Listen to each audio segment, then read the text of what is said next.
Satu.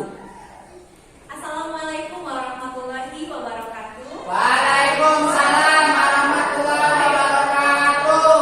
Selamat siang Bapak Ibu guru semua. Selamat siang Pak Ibu. Ya. Alhamdulillah. Terima kasih Bapak Ibu semua sudah menghadiri acara diseminasi budaya positif yang akan saya sampaikan. Mungkin Bapak Ibu sudah tahu saya siapa, tapi alangkah lebih baik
apa yang kita harapkan, kita inginkan. Dan ilusi bahwa orang dewasa memiliki hak untuk memaksa. Tadi seperti contoh punya siapa ya?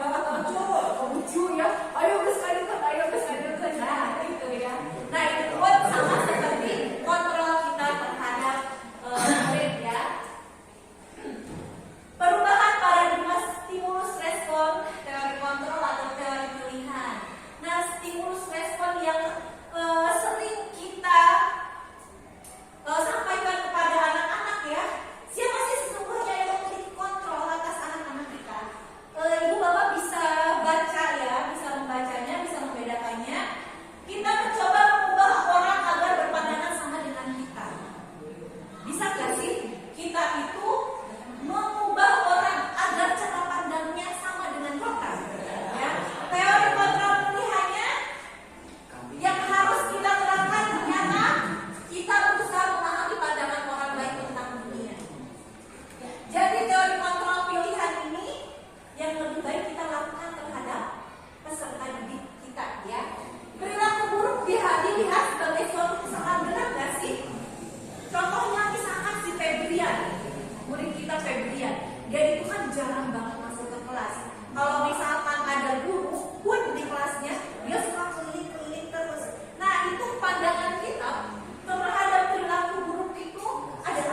tujuan dengan mengaitkan nilai-nilai kebajikan yang diyakini seseorang, maka motivasi intrinsik akan terbangun sehingga menggerakkan motivasi dari dalam untuk dapat mencapai tujuan yang diinginkan.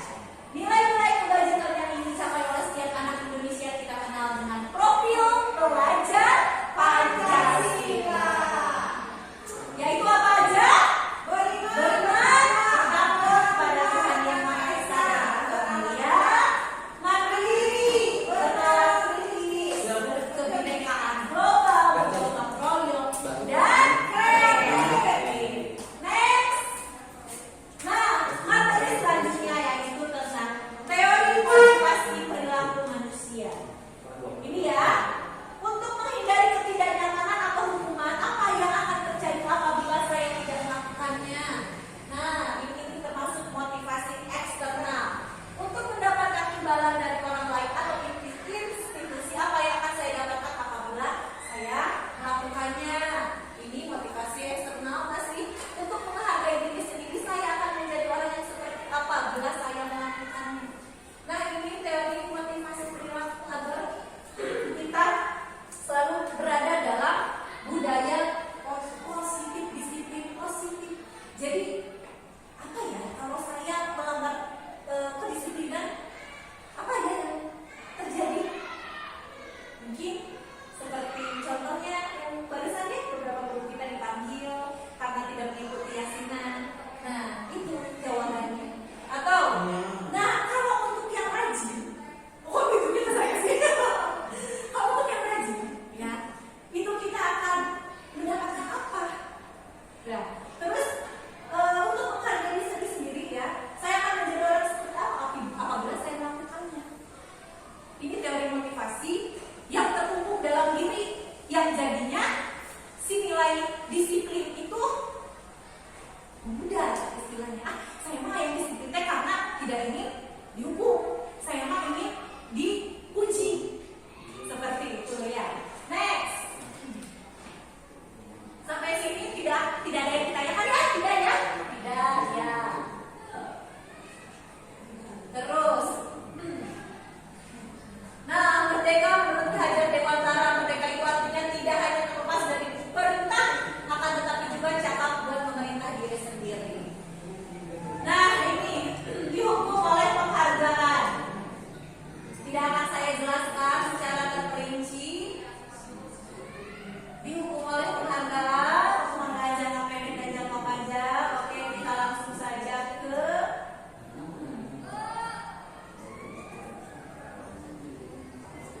bentuk program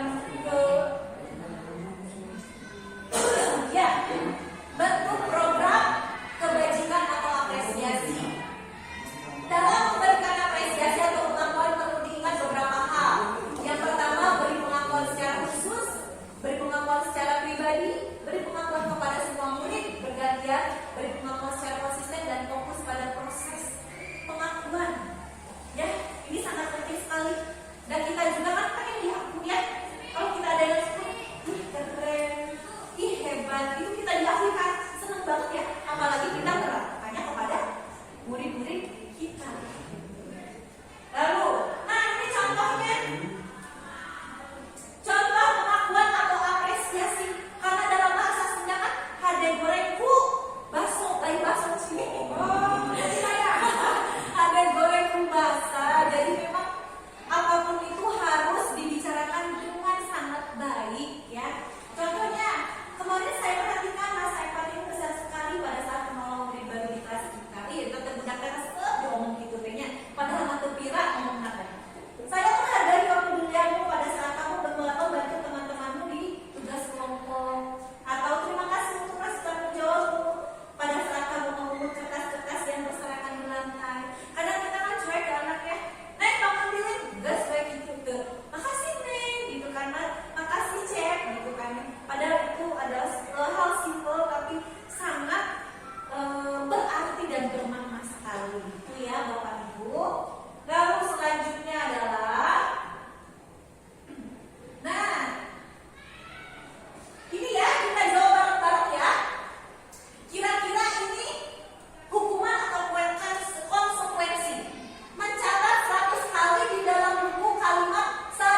konsekuensi. Kalau hukuman itu kan terasa berat banget ya. Jadi kita tuh seolah-olah seperti seorang kriminal. Jadi jangan sampai ibu bapak guru itu membuat anak itu seperti kriminal karena banyak hukuman yang mereka terima. Nah ini dia ternyata perbedaan hukuman dan konsekuensi. Sesuatu yang menyakitkan harus terjadi. Benar gak sih? Ada gak yang lari mengelilingi lapangan basket gak sakit kakinya? Nggak ada.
segitiga restitusi.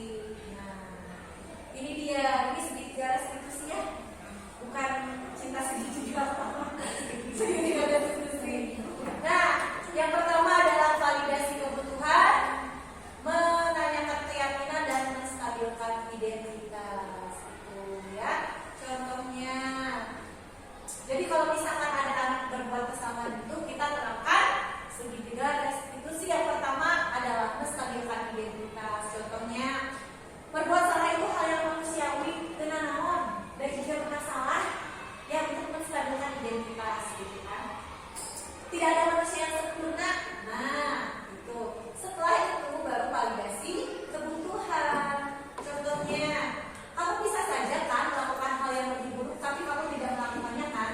Atau kamu pasti punya alasan mengapa melakukannya. Kamu tenang kebenaran lain pasti ada alasan. Jadi tak langsung ujuk-ujuk ini kebenaran lain tapi kita tidak ingin mendengarkan alasan anak dan menanyakan keyakinan. Nah, dibalik-balik ke nilai-nilai universal. Kamu ingin jadi seperti apa gitu kan ya? Apa yang kamu rasakan ketika kamu melakukan itu? Kamu menjadi orang yang seperti apa? Jadi setelah melakukan kesalahan itu, tanya lagi, kamu nanti kedepannya ingin jadi apa untuk meyakinkan. Nah, mungkin Bapak Ibu itu saja yang dapat saya sampaikan ya. Mudah-mudahan bermanfaat dan dapat diterapkan kepada peserta didik kita di kelas. Terima kasih semuanya. Saya Tiara, mohon maaf apabila dalam penyampaian ada kata-kata yang kurang bergerak.